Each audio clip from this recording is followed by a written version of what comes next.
chef de mission Deep Tech et PME innovante au sein de Descartes Développement et Innovation. Donc, pour ceux qui ne nous connaîtraient pas encore, Descartes Développement et Innovation, on est la structure de promotion et d'information du pôle d'excellence ville durable de la Cité Descartes et de ses partenaires. Et donc, à ce titre, on a plusieurs missions qui sont au nombre de 3. La première étant, comme aujourd'hui, de mettre en place des animations et des webinaires à destination des PME innovantes qui souhaiteraient voilà, avoir un peu plus d'informations et qui souhaiteraient se développer. Nous avons ensuite une deuxième mission qui est liée à un incubateur dans lequel en fait, on accueille une vingtaine de startups à l'année et qui sont plutôt sur une thématique de ville durable, même si on accueille aussi des startups qui sont sur des applications numériques et sur la santé et la société. Et puis, une troisième mission qui est liée à notre Fab Lab, puisqu'on a au sein de Descartes Développement et Innovation un Fab Lab qui est ouvert à tout public, autant aux professionnels qu'aux entrepreneurs et même aux institutionnels et académiques. Donc, ce qui nous réunit aujourd'hui, c'est un atelier qui va porter sur les marchés innovants. Nous avions fait un premier atelier courant mai, si je ne dis pas de bêtises, on avait parlé de marché public. On sait que c'est une des préoccupations des PME. Ce n'est pas toujours des choses qui sont très simples à aborder. Et l'idée de l'atelier d'aujourd'hui, c'est un peu voilà, de démystifier tout ce qui est lié au marché public et plus particulièrement sur les marchés innovants.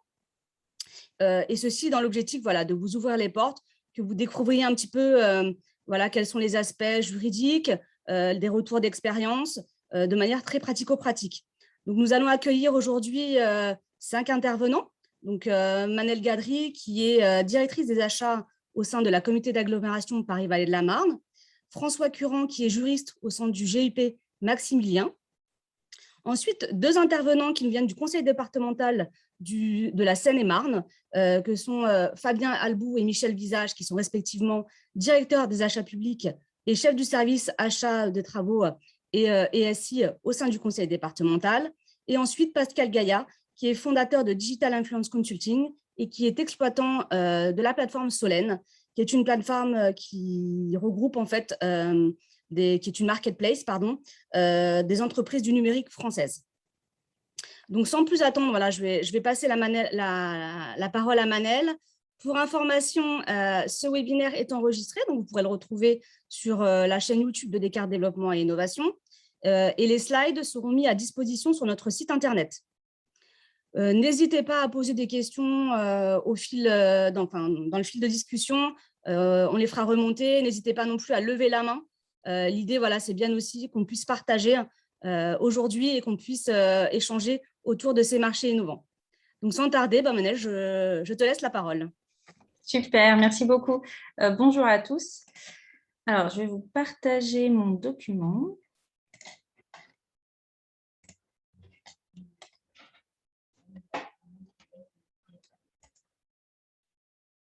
Alors, en phase essai, ça fonctionnait. Hein, la magie du direct.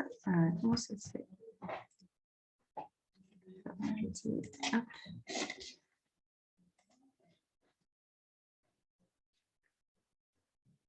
C'est celui-là.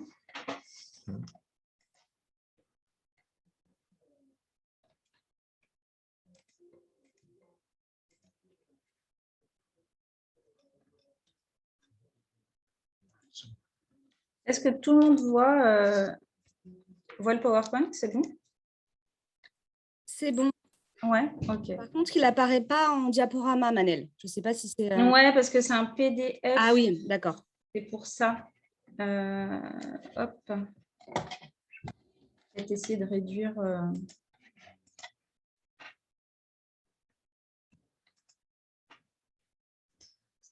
Ouais, super.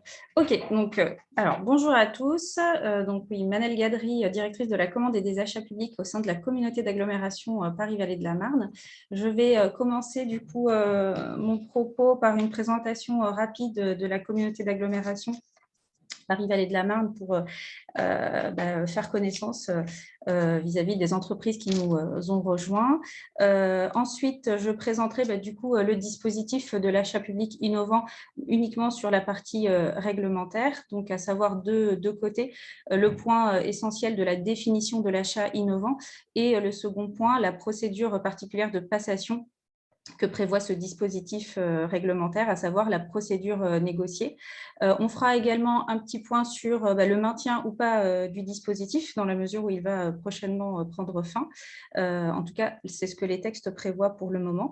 Un petit rappel sur les outils qui favorisent l'achat innovant, même si là-dessus, sur cette partie-là, je laisserai plutôt la parole à François Curran, qui va plus développer l'aspect sourçage, planification des achats, et puis une slide sur les guides et les outils qui sont à votre disposition, notamment les guides produits par l'OECP et les fiches de la direction des affaires juridiques.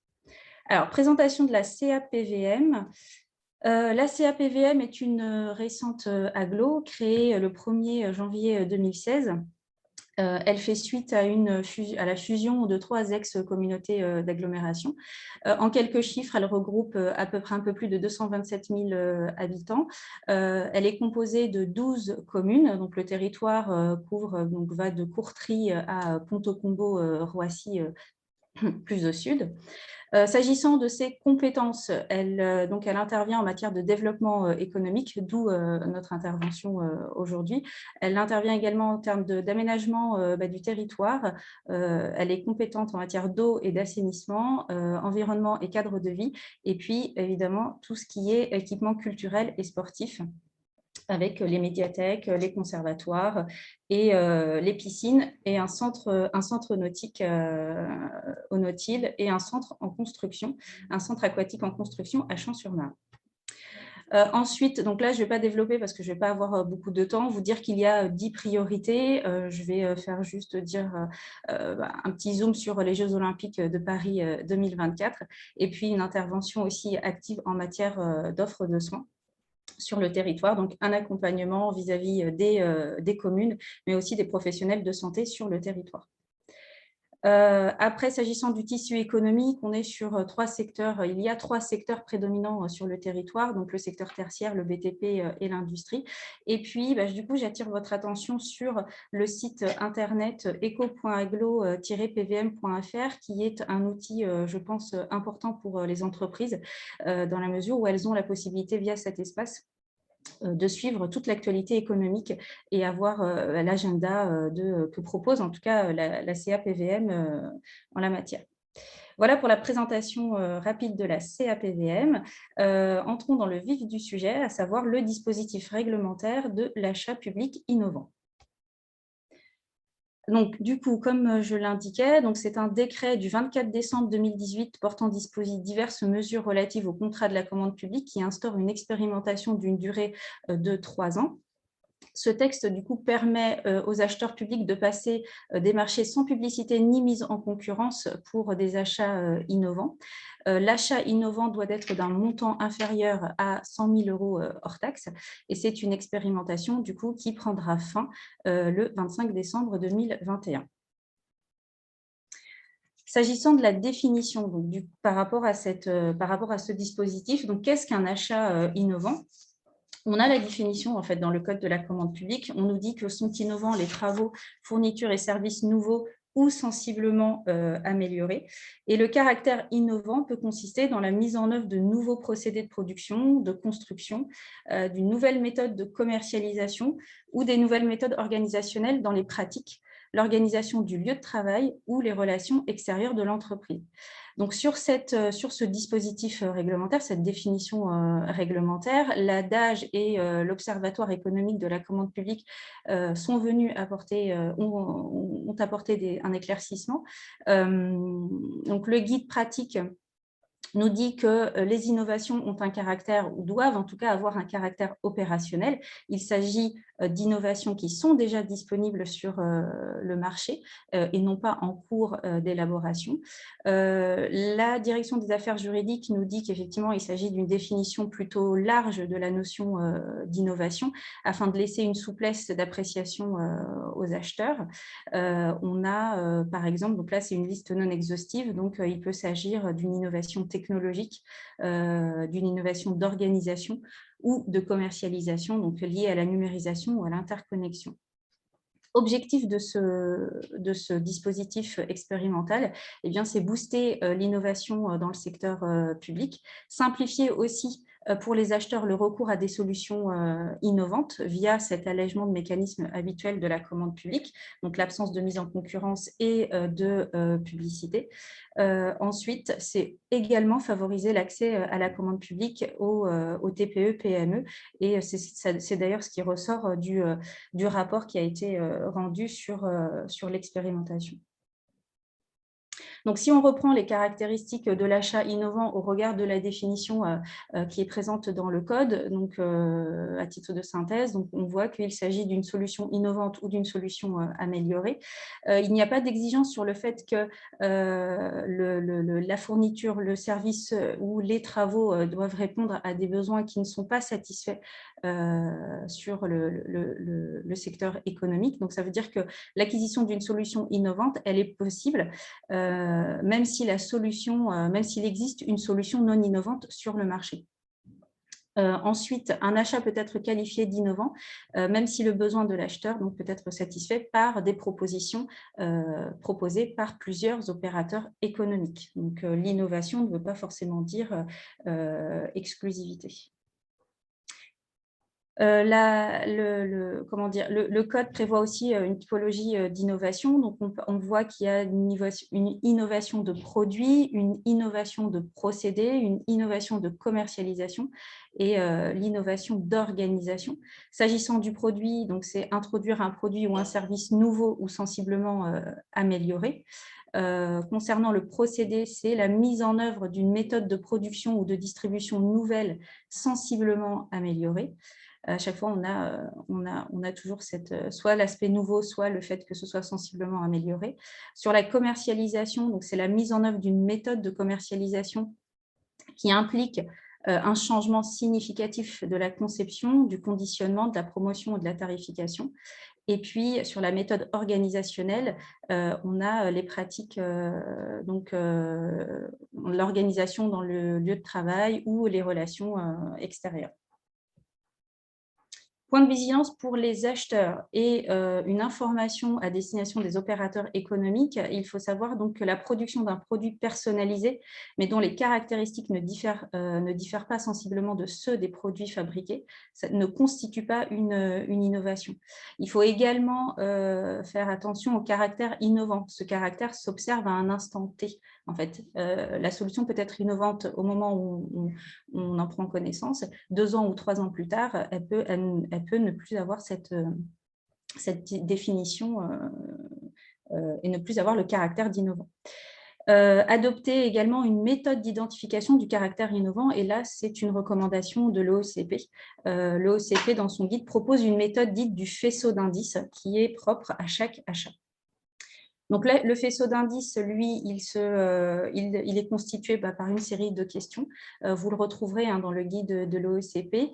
Il s'agit du coup des caractéristiques de la solution innovante, les objectifs poursuivis, l'état d'avancement opérationnel de la solution et le statut de l'entreprise à l'origine de la solution. En termes de points de vigilance et d'information, sachez qu'un achat innovant n'est pas forcément breveté. Et inversement, une solution brevetée n'est pas nécessairement innovante et il n'y a pas non plus de restriction de durée qui soit posée par les textes ou la jurisprudence. C'est ce que je vous disais tout à l'heure par rapport à la qualification de l'achat innovant à un instant T. Je vous ai prévu quelques exemples pour un peu concrétiser tout ça. Exemples tirés des collectivités qui ont passé des achats innovants. C'est le cas de l'achat de joints de dilatation innovants dans le cadre de travaux sur des ponts, revêtement de sol, achat de nouveaux enrobés biosourcés. Outils informatiques du coup permettant de mieux anticiper les dépenses liées aux revenus de solidarité active. Donc voilà, autant d'exemples qui indiquent une pluralité de domaines qui sont concernés par l'achat innovant, donc le secteur technique, le secteur social, le secteur commercial. J'accélère un petit peu pour respecter le timing. Alors, l'autre pendant de cette expérimentation, c'est du coup la possibilité pour l'acheteur de recourir à la procédure négociée. Donc, la procédure négociée, c'est quoi? C'est une procédure qui permet d'acheter de gré à gré sans publicité ni mise en concurrence, donc côté acheteur. Elle permet également de négocier l'achat avec l'opérateur économique qui répond aux besoins de la collectivité ou de l'acheteur. Il s'agit bien évidemment d'une dérogation au principe de publicité et de mise en concurrence classique prévu par le Code de la commande publique. Et donc là, côté acheteur, le gros point de vigilance, c'est quoi? C'est bien évidemment le contrôle du juge administratif sur la qualification de l'achat innovant.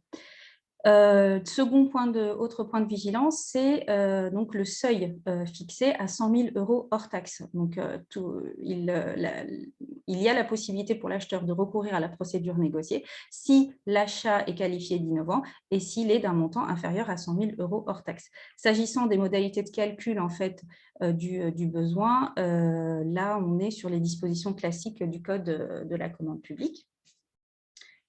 Ensuite, deux autres points de vigilance. Souvent, donc, on peut être dans le cas où le contrat est proposé par l'opérateur économique et n'est pas forcément rédigé par l'acheteur, comme on peut l'avoir dans le cadre des marchés classiques, où c'est l'acheteur qui rédige son propre cahier des charges.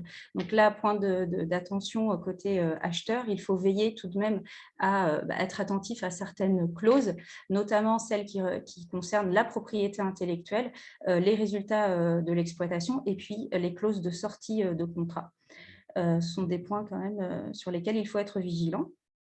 Ensuite, le contrat doit être passé, c'est-à-dire notifié, avant la date de fin de la période d'expérimentation, puisque jusqu'à présent, on n'a pas d'informations sur sa reconduction. Donc, la date limite, c'est le 25 décembre 2021, tout en sachant que, bien évidemment, l'exécution de ces marchés peut perdurer au-delà de cette date. Un petit point sur les modalités d'appréciation du seuil de 100 000 € hors taxe. Donc, c'est ce que je vous disais tout à l'heure. Là, c'est le Code de la commande publique qui s'applique. Il faut évaluer la valeur estimée doit être toute reconduction comprise. On compute les fournitures et les services considérés comme étant homogènes ou constituant une unité fonctionnelle.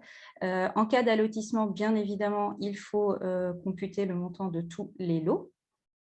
Et puis, si on a recours à plusieurs achats innovants, mais que l'ensemble de ces achats concourent à la réalisation ou à la satisfaction d'un même besoin, là également, il faudra intégrer le montant total de ces marchés. Et ce montant ne devra pas dépasser 100 000 € hors taxe. C'est un rappel que je fais systématiquement. Ce n'est pas parce qu'on est dans le cadre d'une procédure dérogatoire sans publicité ni mise en concurrence qu'il faut se dispenser de choisir l'offre la plus pertinente, faire un bon usage des deniers publics et puis ne pas systématiquement passer par le même opérateur économique. Autre point de vigilance, la traçabilité écrite. Alors déjà, la traçabilité, l'écrit est obligatoire lorsque l'achat dépasse 25 000 € hors taxe. Et au-delà de ça, et surtout pour cette procédure-là, il faut veiller à garder une trace écrite de la procédure et notamment une trace de la réflexion qu'a menée l'acheteur pour qualifier son achat d'innovant en cas éventuellement de contentieux. Obligation également pour les acheteurs de réaliser un recensement des marchés. Donc ça, c'est une obligation classique que l'on a pour tous les marchés publics dont le montant est supérieur à 90 000 € hors taxe. Et il est également imposé pour les achats innovants. Et là, le seuil est fixé entre 25 000 € hors taxe et 100 000 € hors taxe. Voilà.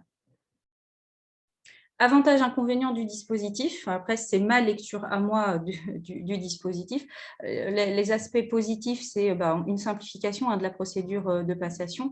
Le respect on préserve le secret industriel et commercial en raison de l'absence de publicité. Et puis, il y a une co-construction de l'achat qui est faite avec l'opérateur économique. S'agissant des aspects voilà, plutôt négatifs ou des inconvénients en tout cas, du coup, il faut être vigilant sur la qualification de l'achat innovant parce qu'il y a un risque de requalification du contrat et puis bien intégrer, surtout côté acheteur, la durée nécessaire à cette procédure de passation dans la mesure où on va intégrer souvent une phase sourcing et puis une phase négociation et échange avec l'opérateur économique. S'agissant du potentiel maintien du dispositif expérimental, alors là-dessus, on a l'OECP qui, elle, envisage une reconduction du dispositif. Sachez que le rapport d'évaluation du dispositif a été publié. Dès le début, le décret prévoyait la publication d'un rapport d'évaluation dans les 6 mois qui précèdent la fin de l'expérimentation, et ça a été fait. Côté direction des affaires juridiques, donc elle a annoncé que le dispositif devait être pérennisé, et ceci sous réserve évidemment d'une validation ministérielle. Maintenant, les modalités de ce renouvellement ne sont pas encore précisées. Donc, quand je parle des modalités, je pense notamment au seuil des 100 000 €. On ne sait pas si ce seuil sera maintenu ou sera rehaussé. Les outils favorisant l'achat innovant, quelques outils. Donc, côté acheteur, bien évidemment, le sourçage, c'est nécessaire. La planification aussi des achats et la diffusion de cette planification. Et puis, pourquoi pas, lorsque c'est possible, l'organisation de rencontres acheteurs-opérateurs économiques, ce qui permet en fait une rencontre des besoins et un échange. En fait, l'acheteur présente son besoin et les opérateurs économiques ont l'occasion de proposer les solutions qu'ils ont à disposition, qu'ils peuvent mettre à disposition des acheteurs. Côté opérateur économique, voilà, moi je vous conseille de mettre en place un système d'alerte, notamment sur les différentes plateformes de dématérialisation, ce qui vous permet d'être informé régulièrement des consultations passées par les acheteurs dans le secteur d'activité de votre entreprise. En termes de guides et d'outils, donc je vous en ai parlé au fur et à mesure de la présentation. On a la fiche de la Direction des affaires juridiques sur l'expérimentation des achats innovants qui date de 2016, donc suite à la publication du décret de 2018. Il y a également le guide pratique de l'achat public innovant de l'Observatoire économique de la commande publique. Et puis, le rapport d'évaluation sur l'application du dispositif expérimental. Il est très intéressant, je vous invite à le consulter puisqu'il revient sur le nombre d'achats innovants passés pendant cette période d'expérimentation et puis quelles sont les entreprises qui ont pu bénéficier de ce dispositif avec des exemples de marchés passés sur ce dispositif. Voilà rapidement ce que je peux vous dire sur le dispositif réglementaire en matière d'achat public innovant. Merci Manel. Nous avons une question sur le chat de Michael Montier qui nous pose une question qui concerne le seuil de 100 K d'une commande. Comment prendre en compte un abonnement mensuel récurrent, par exemple un forfait de 1 K par mois est illimité à 100 mois de contrat? C'est pas tout à fait comme ça qu'on calcule la valeur l'achat en fait. Il faut plutôt prendre en compte la durée de notre achat et sur la base de cette durée, voir si on dépasse ou pas les 100 000 €. Mais on n'est pas sur… parce que là, un des éléments quand même importants en termes de définition du besoin, c'est l'identification de la durée du contrat. On ne peut pas définir la durée du contrat par rapport au montant de la prestation. Donc, concrètement, l'idée, ce n'est pas de savoir combien coûte mon abonnement mensuel, c'est pour combien de temps j'en ai besoin, en fait.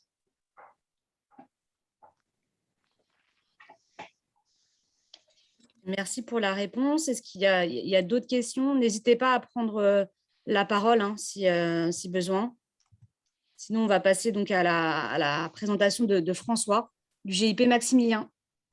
Bonjour à tous et à toutes. Alors, normalement, j'active mon partage. Est-ce que ça fonctionne? C'est bon. C'est bon. Très bien. Donc bonjour à tous et à toutes. Merci beaucoup pour l'invitation. Merci beaucoup à Descartes Développement et Innovation de permettre au GIP Maximien de s'exprimer à cette occasion. Je crois que je regarde l'heure. J'ai un peu plus qu'une dizaine de minutes si je ne m'abuse. Donc je vais essayer d'être vigilant. Donc ici, en fait, il m'a semblé que c'était une bonne occasion de revenir sur d'autres leviers en fait et de voir à quel point l'innovation en fait pouvait être aussi l'objet de tout un tas de techniques contractuelles plus classiques en fait. Et à ce titre, il m'a semblé pertinent de commencer avec cet extrait de la directive marché de 2014 qui permet de voir à quel point, alors moi, il est caché en partie par la petite fenêtre avec les visios, mais là c'est bon, voilà, de voir à quel point est-ce que l'innovation a vocation à être prise en compte, disons, dans la politique achat en général, dans la stratégie achat, et que c'est quelque chose qui est complètement à valoriser, en fait, disons, de façon finalement presque courante et habituelle dans les achats publics. À ce titre, voilà, si le PowerPoint sera diffusé, mais voilà, je trouvais qu'il était important de revenir sur ce point selon lequel l'acquisition de produits, travaux et services innovants joue un rôle essentiel dans l'amélioration de l'efficacité et de la qualité des services publics, tout en permettant de faire face aux grands enjeux de société. Voilà, je trouvais que c'était important et qu'à ce titre, de rappeler que l'innovation était finalement un objectif d'intérêt général qui est poursuivi par les administrations euh, à l'occasion de leur activité d'achat, au même titre que tout un tas d'autres objectifs d'intérêt général, comme l'insertion, le développement durable, etc. etc. Plusieurs points. Donc en effet, hein, ça a été très très bien rappelé par Manel Gadri sur la question du décret marché innovant. Hein. On voit bien que c'était au cœur de cette expérimentation. Et là, l'idée, c'est de revenir un petit peu, voilà, brièvement sur plusieurs autres leviers qui sont présents depuis un certain temps maintenant dans le Code de la commande publique et qui peuvent être des moyens d'intégrer l'innovation, d'intégrer une démarche innovante dans la satisfaction du besoin. Donc, il y a des leviers qui sont directement tournés vers l'innovation. Là, je reviendrai très brièvement dessus parce que ce sont des techniques contractuelles un peu lourdes qui renvoient à la satisfaction de besoins de façon un peu spécifique. Et dans un deuxième temps, des leviers qui seraient non directement tournés vers l'innovation, avec le sourçage qui a déjà été un peu évoqué, et plusieurs autres outils qui sont présents dans le code de la commande publique. Alors, tout d'abord, pour ce qui est donc du partenariat d'innovation et des marchés ayant pour objet des prestations de recherche et développement, je vais simplement dire une petite chose. Ce schéma, en fait, je l'ai trouvé assez bien. Il est présent sur la fiche de la DAJ qui est en lien hein, dans les slides, sur la fiche partenariat d'innovation. Donc, quand on est en marché de recherche et développement, pour dire des choses très, très simplement, on achète simplement le développement d'une nouvelle solution. Voilà. Mais attention, on n'achète pas le résultat, ce qui peut être problématique parce que ça veut dire que ça exige de remettre en concurrence à l'issue de ça. Ça veut dire que l'acheteur s'inscrit vraiment dans une démarche d'acheter en soi la démarche de R&D, ce qui, je pense, correspond à des besoins d'organismes très particuliers, peut-être comme le SNES ou des organismes de ce type. Du reste, le partenariat d'innovation, lui, englobe en revanche l'ensemble de la démarche. La recherche de développement, la phase de recherche et développement, la mise en concurrence, et puis l'achat de la solution qui est issue de cette démarche de recherche et développement. Donc là, ça veut dire, l'idée, c'était de pallier un peu l'impossibilité d'acheter le résultat à l'issue de la démarche de recherche et développement en permettant une remise en concurrence à l'issue de cette phase pour l'obtention du résultat. Voilà. Je ne vais pas en dire davantage parce que ça serait inutilement compliqué, mais je vais revenir maintenant sur d'autres choses plus. Voilà, je vais fermer ça. Voilà. Disons, plus opérationnelles. Donc, tout d'abord, évidemment, le sourcing ou sourçage, qui est donc maintenant présent, alors qui était présent dans le décret de 2016 et qui est maintenant donc à l'article, et ben, j'ai pas mis le numéro, donc, dans le code de la commande publique. L'idée, c'est de renvoyer à des études et échanges préalables. Donc, il y a une démarche qui est développée dans un guide du sourcing et il y a tout un tas de techniques. Donc, on est bien sur une démarche, point de vigilance, qui est amont de la procédure. Il y a de ce point de vue une préconisation qui est de laisser 1 mois entre la fin des opérations de sourcing et le lancement de la consultation. Donc, c'est perçu un peu comme une bonne pratique de faire comme cela. Du reste, le sourcing est vraiment un outil qui est vraiment essentiel du point de vue de la recherche et de la construction d'une démarche innovante, puisque c'est vraiment l'occasion aussi, alors c'est une idée qui reviendra par la suite, de bénéficier, disons, de l'intelligence technologique des opérateurs économiques. C'est-à-dire qu'en tant qu'acheteur, on ne connaît pas forcément tout ce qui existe sur le marché, on ne connaît pas forcément les subtilités, les dernières évolutions technico-économiques. Et précisément, le sourcing va être l'occasion, disons, dans une optique d'aller au-delà de alors c'est combien chez vous, c'est combien chez vous, c'est combien chez vous, pour avoir une idée de simplement du coût, mais de vraiment de bénéficier de l'expertise, de s'interroger sur la construction du besoin dès son départ. Il y a un exemple comme ça en matière de développement durable qui est très caricatural, mais que je trouve qui est parlant. Voilà, je veux acheter de la prestation pour l'entretien d'un espace vert, donc je vais mettre des spécifications sur les machines qui vont être utilisées, etc. Ah oui, mais je réfléchis avec des opérateurs, peut-être qu'on va me proposer d'utiliser des moutons, par exemple. Mais ça, j'y avais pas pensé. Voyez, évidemment, ça ne se produit pas, mais c'est un exemple de résultat auquel peut conduire une démarche de sourcing qui est organisée, disons, de façon propre. Et ça rejoint cette idée que l'innovation se construit donc aussi par l'acheteur dans la conception de son besoin, parce que c'est précisément une démarche proactive. C'est-à-dire que l'innovation, elle n'existe pas, disons, il n'y a pas d'innovation sur étagère, donc elle se construit aussi dans la réflexion d'une solution qui va satisfaire un besoin de façon innovante. Du reste, il est important en effet, donc ça, le délai va en ce sens, mais d'avoir en effet de la traçabilité sur les opérations qui sont effectuées. Donc qu'il s'agisse disons, d'entretien téléphonique, visio, de séances de discussion, etc. Tout ça doit faire l'objet d'éléments de traçabilité. Et dans l'hypothèse où des entreprises sollicitées à l'occasion du sourcing se positionneraient ensuite, il est peut-être pas mal d'avoir, disons, une sorte de document bilan des opérations de sourcing, de façon à ce que tout le monde ait le même niveau d'information sur le besoin et la démarche de l'acheteur. Voilà pour le point du sourcing. Un autre levier qui existe et qui est donc à disposition des acheteurs et même dont les opérateurs économiques peuvent directement se saisir, qui est l'outil des variantes. L'idée de la variante, c'est que c'est une modification qui est faite à l'initiative de l'opérateur économique, des spécifications qui sont prévues dans les solutions de base, décrites dans les documents de la consultation. Donc ça, c'est la définition qui est proposée par ADAJ. Donc, point important, et c'est là qu'il y a sans doute une opportunité pour les opérateurs économiques, c'est qu'en procédure adaptée, par principe, c'est autorisé, sauf si c'est expressément exclu par l'acheteur. Ce qui signifie que quand vous êtes dans un marché, là je m'adresse aux opérateurs économiques, si vous voyez qu'il y a écrit sur le règlement de la consultation que vous êtes en procédure adaptée, un petit contrôle F variante, si ce n'est pas exclu, ça veut dire que vous avez la possibilité ici de proposer une alternative innovante. Vous la fléchez comme se présentant comme une variante, et ça va être la possibilité précisément de valoriser ça. En procédure formalisée, à l'inverse, point de vigilance, donc pour rappel, les procédures formalisées sont au nombre de 3, l'appel d'offres, la procédure avec négociation et le dialogue compétitif. Là, dans cette hypothèse, en revanche, par principe, elles sont exclues, sauf si elles sont autorisées par l'acheteur. Ce qui, cela dit, du point de vue de l'opérateur économique, doit être un point de vigilance d'autant plus important, c'est que si jamais la variante est autorisée par l'acheteur en procédure formalisée, c'est sans doute qu'il y a moyen ici de se distinguer. Il y a peut-être même une attente de distinction sur ce point-là. Donc ça, c'est un point qui est important. Et pour les acheteurs, l'outil de la variante est un outil vraiment important, puisque, comme je disais, ça va permettre de valoriser l'intelligence technique des opérateurs économiques. Ça, je pense que c'est vraiment un point qui est important. C'est un levier qui, ici, peut potentiellement vraiment apporter du point de vue d'une solution innovante. En procédure avec négociation, donc là, on est en procédure formalisée, donc on intègre un élément de négociation dans la consultation.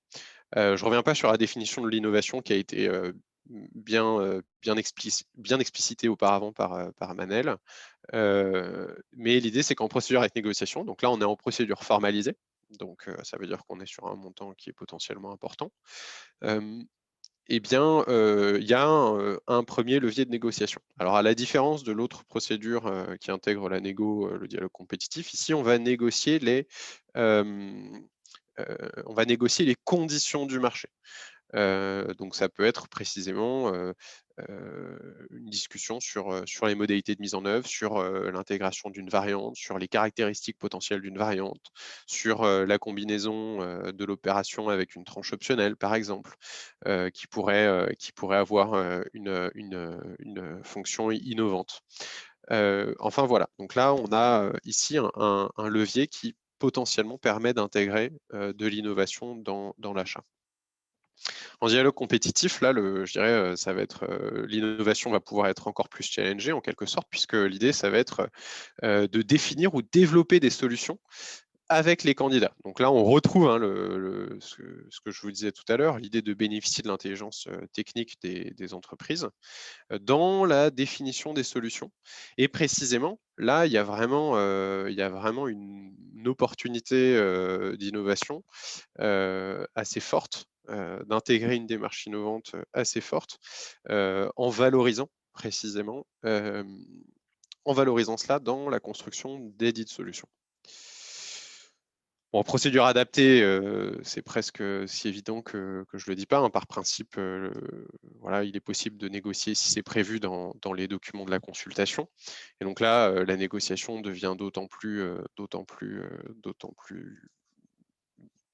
aisée dans sa conduite, puisque précisément, voilà, en effet, donc si explicitement le code de la commande publique vise la qualité, les délais, la quantité, les prix, on va pouvoir également discuter par exemple des caractéristiques d'une tranche, d'une prestation supplémentaire éventuelle demandée qui serait innovante, avec la réserve que le principe de transparence exige évidemment de mettre en œuvre une traçabilité des échanges, de façon à ce que tous les opérateurs économiques aient le même niveau d'information. Et là encore, hein, c'est peut-être voilà, c'est simplement un petit levier auquel penser. On se dit, bah voilà, on va avoir une séance de négo. Oui, le prix, c'est une chose. Oui, les délais de livraison, mais est-ce qu'on ne peut pas aussi intégrer, alors du jour de la séance de négo, un aspect innovant et voir comment est-ce qu'il peut être construit et qu'est-ce qui est proposé par les différents opérateurs qui se positionnent quand on leur met cela dans le viseur.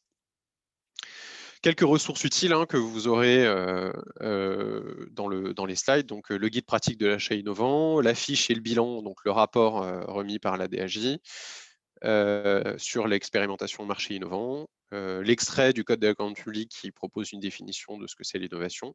Et enfin, si jamais d'aventure, alors je pensais que je l'avais corrigé, mais excusez-moi, il y a une petite coquille qui en fait persiste. Et puis, si d'aventure vous souhaitiez vous engager dans les marchés de recherche et développement ou les marchés avant, les achats publics avant commercialisation, il y a un rapport de la commission sur ces questions-là. Voilà, je vous remercie de votre attention.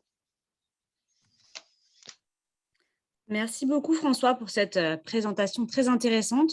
Je ne vois pas de questions sur le fil de discussion. N'hésitez pas à poser vos questions. Et puis, écoutez, en attendant, je vais passer la parole à Fabien Albou et Mickaël Visage du conseil départemental du 77, qui vont nous parler des chantiers de l'achat public innovant qu'ils ont eu au sein de leur entité, et puis un exemple de marché public innovant qui a été passé en 2019.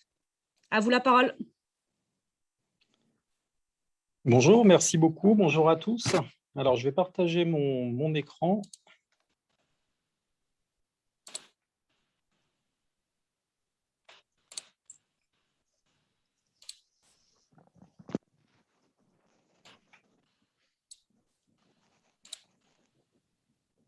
Voilà, en espérant être visible, moi je le vois de mon côté.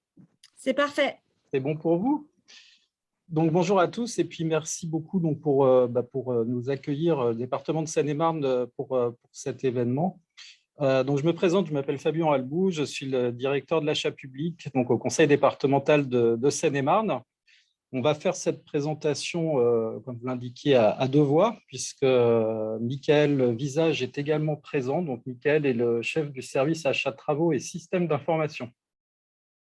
Alors, il y a pas mal de choses qui ont été dites depuis maintenant un peu plus d'une demi-heure en revenant sur les différents dispositifs. Donc, il s'agit vraiment de compléter ce qui a été dit, je dirais aussi à la lumière notamment d'un retour d'expérience qui a été pris dans le cadre du décret de 2018 qui a été évoqué. Donc, moi, je commencerai, je prends la main, hein, donc, pour vous parler déjà, faire un petit focus aussi sur notre commande publique au département, parce que je pense que ça peut être intéressant pour les entreprises présentes de voir un petit peu ce qu'achète un département, ce qui permettra de faire un petit détour aussi par la façon dont on a entendu s'organiser pour pouvoir être à l'écoute des besoins des entreprises et véritablement arriver à capter l'innovation qu'elles sont en capacité de proposer. Après le retour d'expérience, Mickaël conclura aussi par un certain nombre de projets, d'initiatives qu'on a menées au département et donc qui s'inscrivent vraiment dans cette démarche d'innovation. Donc voilà pour les points qu'on va aborder. Alors dans un délai relativement court, puisque je crois qu'il y a une dizaine de minutes qui nous sont allouées.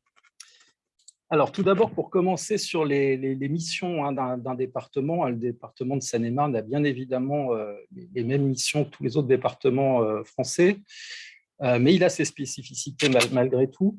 Donc, la compétence, je dirais, comment dire, pas principale, mais en tout cas assez prépondérante dans un département, c'est tout le champ social. Alors, à la fois pour les seniors, mais aussi pour les personnes handicapées, pour l'enfance, pour le logement ou encore l'emploi. Une compétence aussi socle du département, c'est l'entretien du réseau routier départemental. Donc, en Seine-et-Marne, territorialement, la Seine-et-Marne, c'est la moitié de l'Île-de-France. On a 4000 km de routes départementales qu'il s'agit bien évidemment de rénover, d'entretenir, pour lesquels donc, on a bien sûr beaucoup d'études et de travaux, mais également des achats, on le verra, de matériel. Compétence d'un département, c'est également les collèges, donc 129 collèges en Seine-et-Marne, des transports.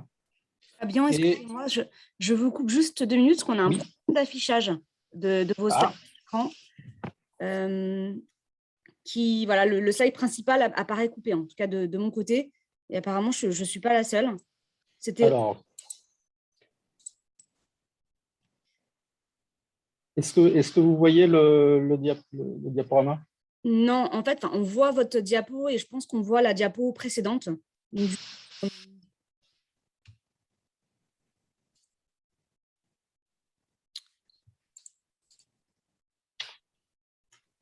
écoutez, sinon, vous pouvez laisser comme ça. Là, on voit bien. Ah mince, je viens d'appuyer.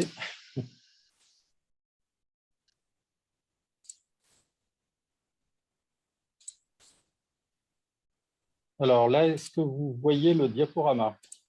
Là, on voit bien vos slides, mais elles n'apparaissent pas en mode diaporama. Mais bon, on voit en tout cas la slide en entier.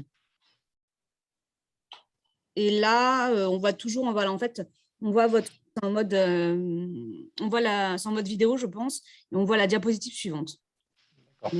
Alors, ce que je vais vous proposer, peut-être, Mickaël, pourrais-tu partager le document si tu as plus de réussite que moi? Je vais essayer, effectivement.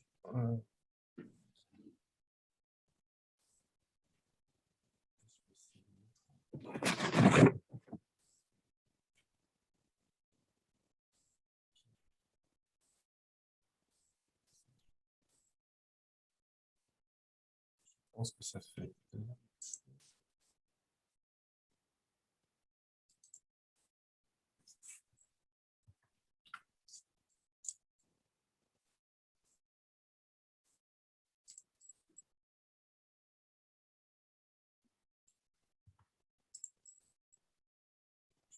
Je ne sais pas si vous le voyez du coup. Là, pour l'instant, on voit. Enfin, moi, je vois rien, en tout cas de mon côté. D'accord. Sinon, voilà, ça commence à. C'est parfait là, c'est bon. C'est en diapo et on voit bien la slide. Je crois qu'elle a disparu, non? Elle a disparu, maintenant on voit vos mails. Oui.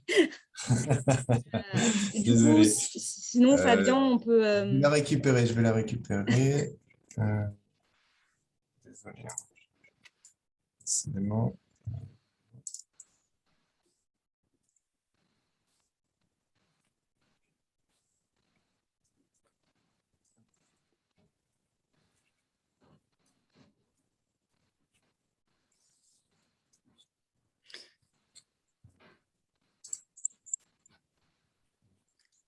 Ça devrait être bon. Là, c'est bon. C'est bon? C'est bon, c'est bon. Oui, oui. Je t'en Parfait. prie, Fabien. Alors, Merci. du coup, je te remercie, Mickaël. Donc, je vais pouvoir poursuivre. Donc, ce sont les aléas du direct, comme on dit. Donc, pour terminer sur les compétences d'un département, donc autre domaine de compétences qui est important, c'est le développement du sport et de la culture. La lecture publique avec notamment les archives départementales, et puis le département a également des espaces naturels sensibles, assez nombreux en Seine-et-Marne, et qui convient bien évidemment d'entretenir. Alors, sur les chiffres, hein, au final, ces compétences amènent un certain nombre d'achats pour pouvoir réaliser ces compétences. Donc, c'est 230 millions d'euros d'achats annuels. On le verra dans différents secteurs, avec des achats qui sont pour 117 millions réalisés auprès d'entreprises seine-et-marnaises. Donc, de nombreux fournisseurs actifs, plus de 200 marchés. Quand je dis marchés, ce sont vraiment les marchés formalisés qui donnent lieu vraiment à une préparation importante, à des procédures plus lourdes. Et puis une attention aussi particulière qui est portée par le département sur la prise en compte du RSE, j'ai envie de dire dans toutes ses dimensions, que ce soit sociale ou environnementale. Pour la clause d'insertion, par exemple, c'est à peu près 28 000 heures d'insertion qui sont réalisées via les marchés du département. Donc, pour pouvoir réaliser tous ces achats en lien avec toutes les directions du département, donc il y a une direction de l'achat public qui a été créée il y a maintenant 3 ans, et donc qui s'est structurée pour pouvoir avoir une expertise achat sur tous les segments. Donc, il y a 2 services, un service achat travaux et système d'information, un service achats généraux. Donc, au niveau travaux, système d'information, ce sont bien évidemment les travaux que j'évoquais, hein, avec les routes et les collèges principalement. Et puis, donc, avec des achats aussi d'équipements qui vont aussi pouvoir permettre de réaliser ces missions. Sur l'informatique, de nombreux besoins également. Et puis, donc, les achats généraux, où finalement, on va retrouver tous les achats nécessaires au fonctionnement de notre administration. Donc, achats classiques de moyens généraux qu'on peut retrouver dans d'autres administrations ou entreprises, mais également de la formation professionnelle, des prestations culturelles, des prestations de communication, du transport, tout cela n'étant bien évidemment pas exhaustif. Alors, pour pouvoir gérer l'achat, on a à la fois des compétences juridiques, avec donc des juristes qui vont à la fois travailler sur la procédure et puis formaliser le contrat, et puis des acheteurs, donc, qui, donc au nombre de 8, hein, sont répartis selon les différents segments d'achat. Et dans le cadre justement d'une recherche d'innovation, c'est vrai que c'est un appui très, très précieux, puisque nos acheteurs définissent pour les achats des stratégies, donc qui sont évidemment qui font comment dire, écho à notre politique achat. Donc, c'est également un appui au quotidien auprès des directions. Ça a été évoqué dans les précédentes présentations, hein, la clé reste vraiment le déploiement de toutes les techniques achats. Je pense à l'analyse du besoin, au sourcing, au benchmark, etc. Et donc véritablement, c'est une organisation sur laquelle on compte, nous, pour vraiment capter l'innovation, identifier les savoir-faire des entreprises, une attention aussi forte qui est portée par le département sur les TPE-PME. Voilà, on sait très bien qu'il y a beaucoup d'entreprises qui, du fait de leur structuration, ont parfois des difficultés à pouvoir accéder à la commande publique. Voilà, donc l'idée, ça, Mickaël en reparlera, c'est de pouvoir justement mobiliser tous les outils pour faire accéder ces entreprises, sachant que pour nous, évidemment, ça permet de maximiser la concurrence. Manel évoquait tout à l'heure les deniers publics. Ça fait partie aussi, évidemment, de nos missions. Voilà pour cette petite présentation du département et de ses achats. Mickaël, je te passe la parole. Oui, alors bonjour à tous. Alors effectivement, moi je vais revenir un peu plus spécifiquement sur un retour d'expérience. Effectivement, on a mis en place un marché innovant dans le cadre du dispositif du Non, mais voilà, il faut remettre à plat de toute façon, voilà, les choses. Les postes, Sandrine, ton voilà, micro est et activé. moi, Le micro n'est pas c'est activé. pour que tu t'enfermes dans des trucs qui sont. Donc effectivement, donc on a passé un marché innovant dans le cadre du décret du 24 décembre 2018. Donc c'est notre direction de l'architecture des bâtiments et des collèges qui souhaitait acquérir un logiciel de suivi de consommation énergétique. Donc c'est un achat qu'on a passé en 2020. Donc cette solution consistait à des services améliorés qui nous permet de rassembler, collecter, compiler des données sur les consommations énergétiques de nos différents bâtiments. Les principales fonctionnalités qui étaient recherchées étaient donc avant tout d'automatiser cette fameuse collecte de données sur les consommations et également sur l'aspect facturation. Fiabiliser les données collectées et donc les structurer en une seule base, donc disposer d'une information unifiée et consolidée. Puis forcément donc piloter les consommations d'énergie et d'eau, détecter des optimisations tarifaires qu'on pourrait adapter, ainsi que prévoir les dépenses énergétiques associées, notamment par la mise en place de tableaux de bord, mise en place d'indicateurs de contrôle assez précis. Et donc, comme je l'ai rappelé en introduction, donc ce marché a été passé dans le cadre du dispositif des marchés innovants de décembre 2018. Donc, un marché négocié sans publicité ni mise en concurrence, donc d'un montant inférieur à 100 000 euros. Donc, pour mettre en place cet achat innovant, qui est innovant aussi pour la collectivité, puisque c'était le seul du genre, ça reste d'ailleurs le seul via ce dispositif. Il y a plusieurs étapes qui ont été nécessaires et qu'on a pu mener. Donc, bien évidemment, comme pour chaque achat, donc, il fallait identifier la solution. Alors, dans un premier temps, donc, il fallait identifier les opérateurs potentiels qui pouvaient s'inscrire dans ce besoin, donc par la mise en place d'un sourçage, du sourcing, s'assurer bien évidemment de l'adéquation avec les besoins du département. La deuxième grande étape, effectivement, c'est la partie un peu plus laborieuse, puisque ça nécessite, comme l'a très bien dit Manel Gadri, que ce dispositif soit éligible, et qu'effectivement, il y a un contrôle qui peut être opéré par le juge administratif. Donc, il y a un travail d'analyse qui est indispensable pour s'assurer que ce marché, cet achat rentre bien dans le dispositif. Et donc, à cet effet, on a mis en place une grille d'appréciation de la solution, et on a également rédigé une note interne qui nous a permis de définir le caractère innovant de cet achat. Et enfin, puisque c'est un travail collaboratif avec l'opérateur choisi, il y a eu la co-construction du cahier des charges donc avec l'entreprise. Les éléments de bilan par rapport à cet achat. Alors, sur l'aspect positif,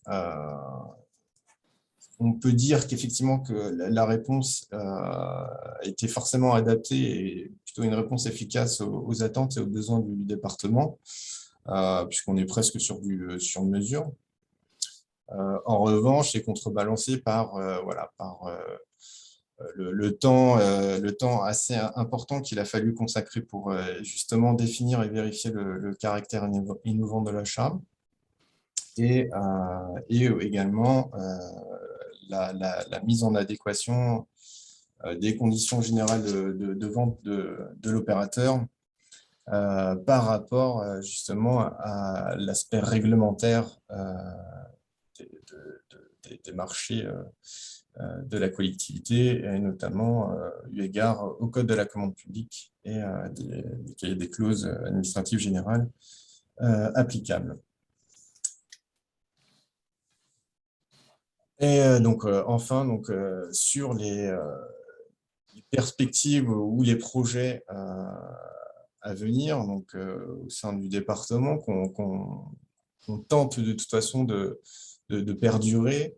Donc, pour capter l'innovation, on se force effectivement de mobiliser tout un tas d'outils qui ont d'ailleurs été très bien décrits par les différents intervenants, Manel Gadry et François Courant.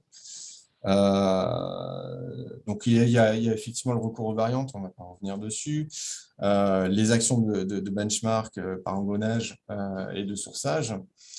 Mais il y a également un aspect important, c'est qu'il est clairement à privilégier d'avoir davantage une description fonctionnelle des besoins.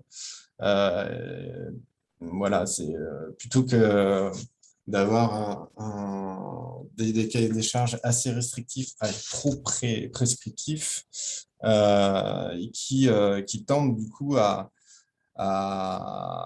atteindre un niveau de performance et de résultat plutôt que de décrire les moyens associés à un résultat en fait. Il y a donc aussi le développement de nouveaux dispositifs qu'on essaie de mettre en place au sein du département. Donc, comme communiquer sur les besoins, donc avec la mise en place d'une publication pluriannuelle de programmation de marché, différentes conventions fournisseurs, la création imminente d'un guichet unique de référencement des fournisseurs sur le site internet du département et la création d'un observatoire interne de l'achat innovant. Et puis, on pourra, si le dispositif est renouvelé, toujours s'appuyer, bien évidemment, sur le décret de 2018. Voilà.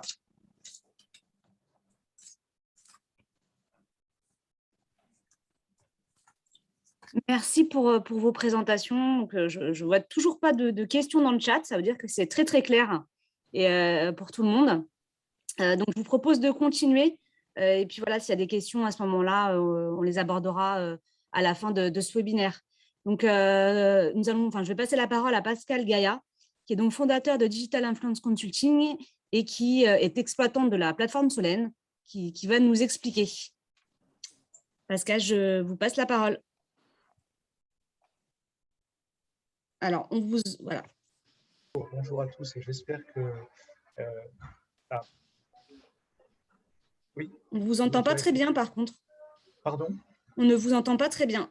Oui, en fait, je me suis retrouvé dans une situation un petit peu spéciale et pas dans les meilleures conditions pour parler, mais est-ce que vous m'entendez quand même ou... Moi, ça va. Ça va. Bon, je ne vois pas de réaction, donc on peut commencer. D'accord, alors je vais partager... Merci. Je vais partager mon écran. Voilà, est-ce que vous voyez donc... est-ce que vous me confirmez que vous voyez mon écran? Oui, on voit bien en mode diaporama. Parfait.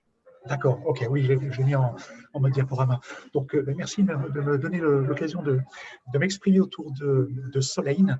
Solane qui veut dire solution online vers les achats innovants et numériques. Solane est une initiative qui est née en 2015 au sein du pôle systématique Paris Région.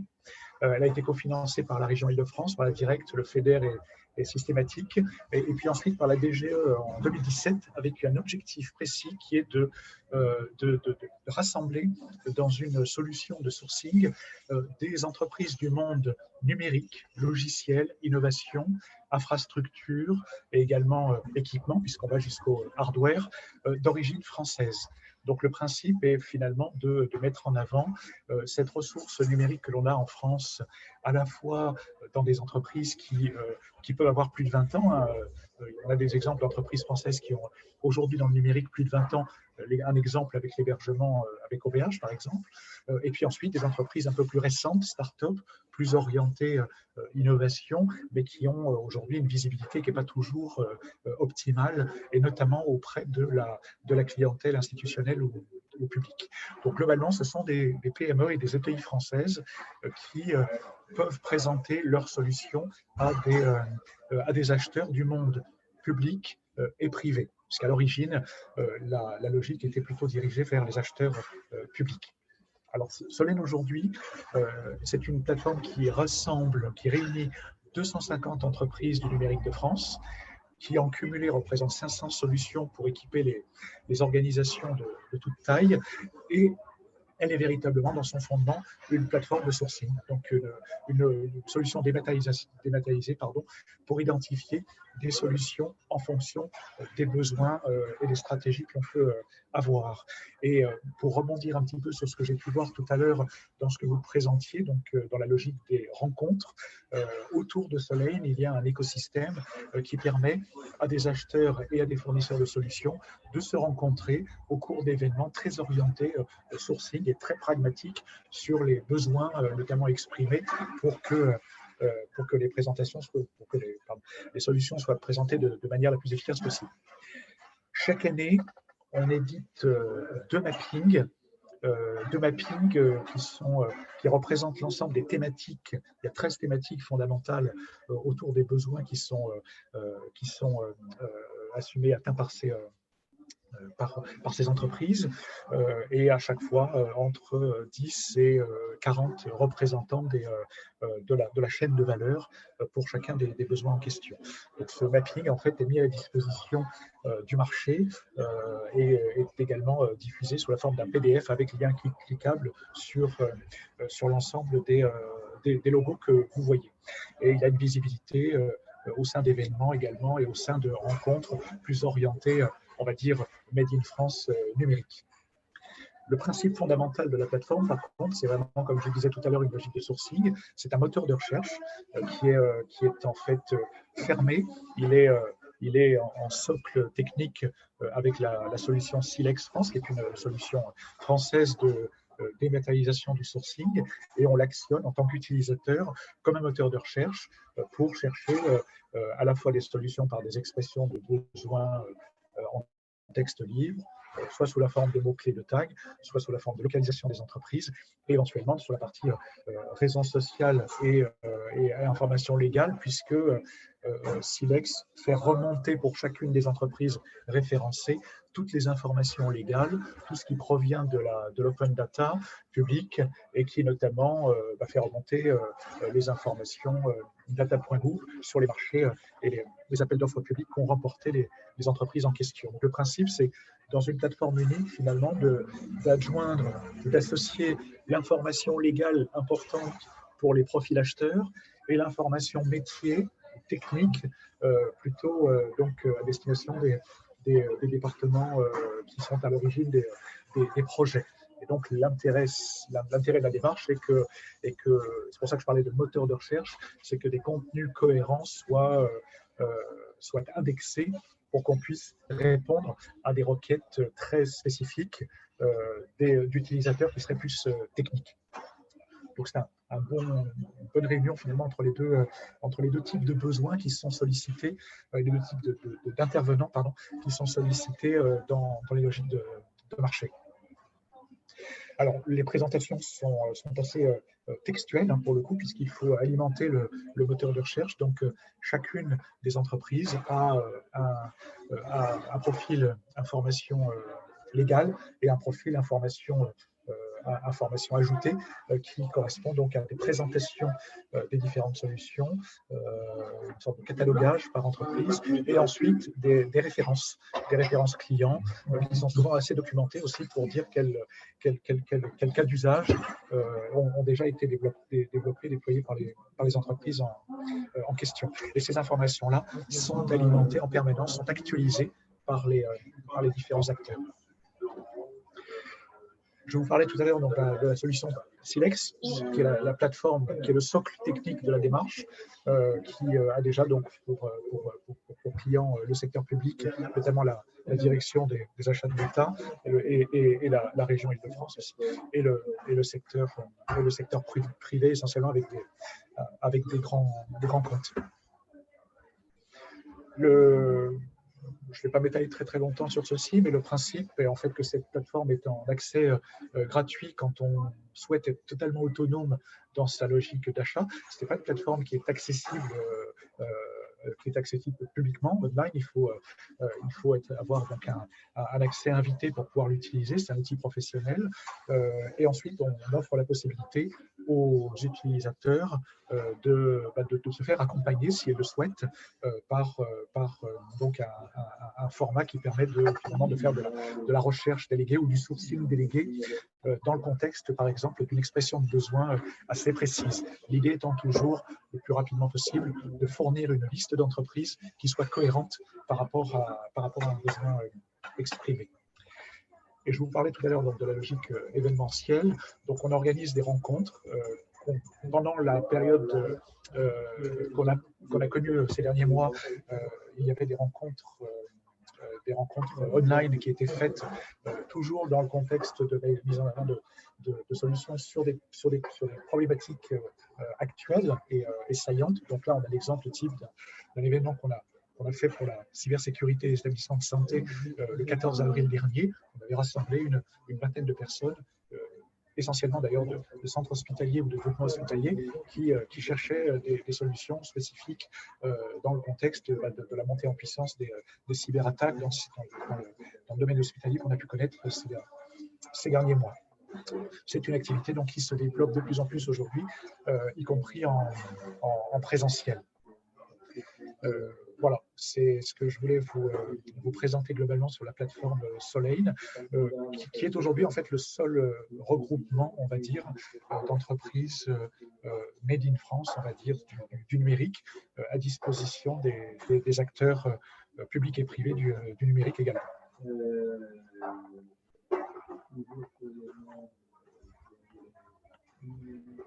Merci Pascal pour cette présentation.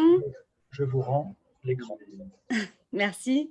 Je ne vois toujours pas de questions. Par contre, on a une bonne nouvelle qui nous est amenée de Sylvain Muller du conseil départemental de Seine-et-Marne, puisque le dispositif d'expérimentation achat innovant va être pérennisé et reconduit. Donc voilà, c'est une très bonne nouvelle et merci pour le partage de l'information. N'hésitez pas à aller sur le fil de discussion, il y a le lien vers le communiqué de presse du ministère. Merci beaucoup en tout cas pour tous les intervenants qui ont accepté de venir aujourd'hui témoigner et présenter autour de cette thématique de l'achat innovant. Merci donc à nos partenaires que sont la communauté d'agglomération Paris-Vallée de la Marne, le GIP Maximilien, le conseil départemental de Seine-et-Marne et le pôle systématique qui est à l'origine de la plateforme Solane. N'hésitez pas à aller sur leur site, à regarder aussi leurs actualités, puisque ces organismes dispensent aussi un certain nombre de webinaires. Je crois même que la communauté d'agglomération organise le 18 novembre un webinaire sur les achats responsables, il me semble. Donc, n'hésitez pas à aller sur leur site pour voir ce qui se passe. Je pense qu'il y a plein d'informations qui peuvent être utiles pour votre développement. Je l'ai dit au début, mais pour ceux qui n'étaient pas présents, ce webinaire est enregistré. Vous le retrouverez sur la chaîne YouTube de Descartes Développement et Innovation et les slides seront sur notre site internet. Écoutez, merci encore à tous. Le timing a été plus que plus que respecté, puisque c'est la première fois en tout cas que j'anime un webinaire où on finit en avance.